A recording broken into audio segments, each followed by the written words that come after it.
અમદાવાદની 7 ડે સ્કૂલમાં વિદ્યાર્થીની હત્યાના મામલે આજે મણિનગર, ખોખરા અને ઈસનપુર વિસ્તારમાં શાળા બંધનું એલાન આપવામાં આવ્યું હતું. વિશ્વ હિન્દુ પરિષદ દ્વારા પણ મણિનગર અને આસપાસના વિસ્તારોમાં શાળાઓ બંધ રાખી વિસ્તારને બંધનું એલાન આપવામાં આવ્યું હતું.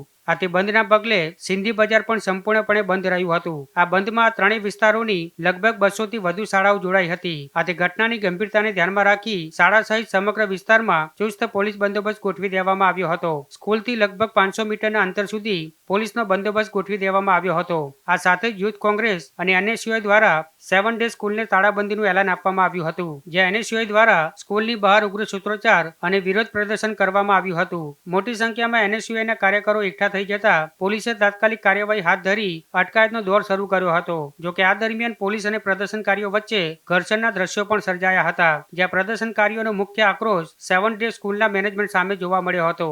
તેમણે આક્ષેપ કર્યો હતો કે અગાઉ ફરિયાદ કરવામાં આવી હોવા છતાં સ્કૂલ મેનેજમેન્ટે કોઈ કાર્યવાહી કરી નહીં અને આખરી બેદરકારીના કારણે આ